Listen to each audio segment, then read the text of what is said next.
Let's jump in and start looking at the move, rotate, and scale options in our true three-dimensional environment. Now, we've been using a lot of these tools and these shortcuts inside of our two-dimensional environment, but now that we're working in our 3D environment, we want to look at how that third axis is going to influence our understanding of really what's going on. Now, remember, you've been doing this the entire semester. You've actually been working in 3D the entire semester long, but now that we're truly building our little 2D animations in a 3D environment, we need to be kind of mindful of how all this is going to work together. So let me show you what I'm talking about here. I'm just going to go, I'm working in a brand new Blender project file here. And before I get going, I think I'm just going to make a cube.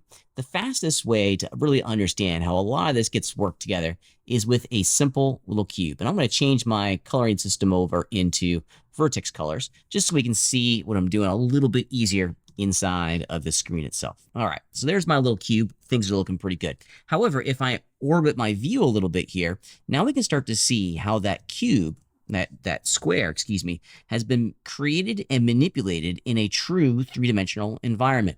Now, this three-dimensional scene is pretty neat. It allows us to see the entirety of all three of these axes in one environment, but it'd be helpful to really get a good solid understanding of the center of our 3D universe, which is called the origin. If I draw your attention to the upper right-hand corner of the screen, this little pull-down menu right here is full of a whole series of viewport options and overlays. And I'm going to make sure that floor is turned on. That way I always see our three-dimensional floor. I'm also going to look, I want to have a good solid indicator line for the X and the Z axis, or excuse me, the Y axis. I apologize. There we go. And now we get a lovely green line and a red line that intersect at the origin. Now, I draw your attention to this origin level, this origin point here, because in every sense, this is the center of our three-dimensional scene and often where all of our tools are going to be evaluated. There's one additional little option in here that I want to check out. Let me show you. I'm going to go back into that viewport overlays section, and I want to make sure that that 3D cursor is turned on, because the role of the 3D cursor is just as important in our three-dimensional workflow as it was in our two-dimensional workflow. With my little square complete here, I'm going to jump back over into edit mode, and in the stroke selection options, I'm just going to grab that little guy. Now, previously in our two-dimensional workflow, we were just hitting the G key and we were moving our shapes around. And that's totally cool, right? We can still continue to use that. Check this out. I'm going to hit the 0 key on my number pad, or I can hit this little camera icon on the right-hand portion of our 3D viewport and zip back into what my camera sees. So just hitting the G key allows us to move our shapes around. We've been doing this since day one in here. Now, we've been moving the shape along two different axes. We've been moving along, of course, the X, the horizontal, and the Z, the vertical. In our three-dimensional view, I'm going to orbit now.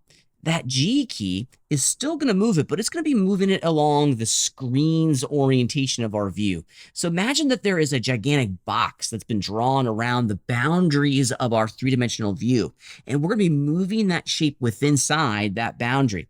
If we're at an extreme angle to our shape as is, we're not actually moving it in a two-dimensional plane. We're moving it in a three-dimensional plane. Now, let me do that one more time. I'm going to move it right there.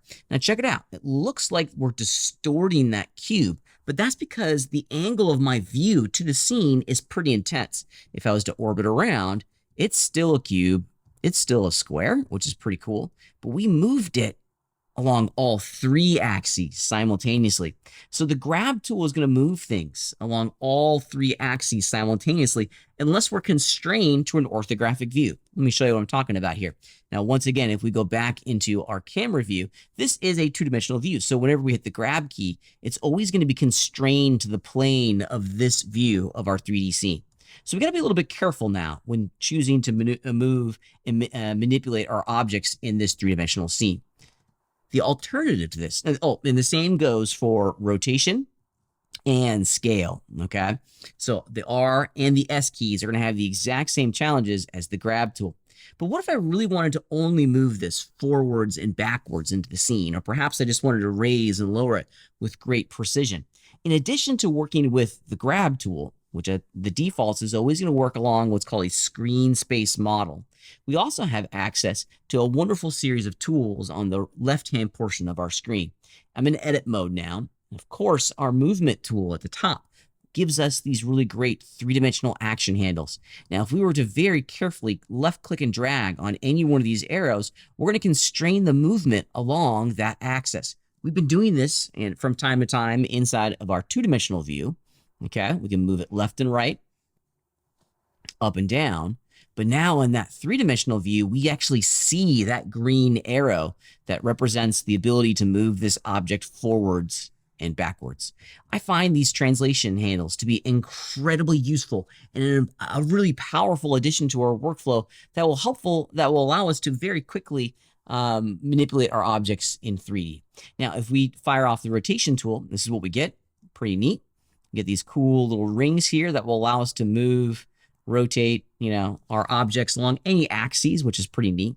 We didn't necessarily have to do this when working in our orthographic view. For example, if I had that object selected, we were always able to rotate it like this before along two different views. Well, now that we're working in a three-dimensional environment, we want to make sure that we're using the rotation tool to give us the type and the constrained rotation that perhaps we're looking for.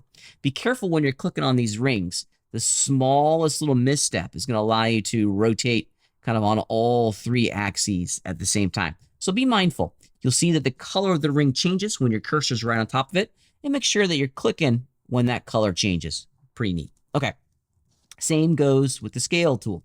Working with scaling is very easy. In the past, we've been just hitting the S key and we can just make things uniformly bigger or smaller.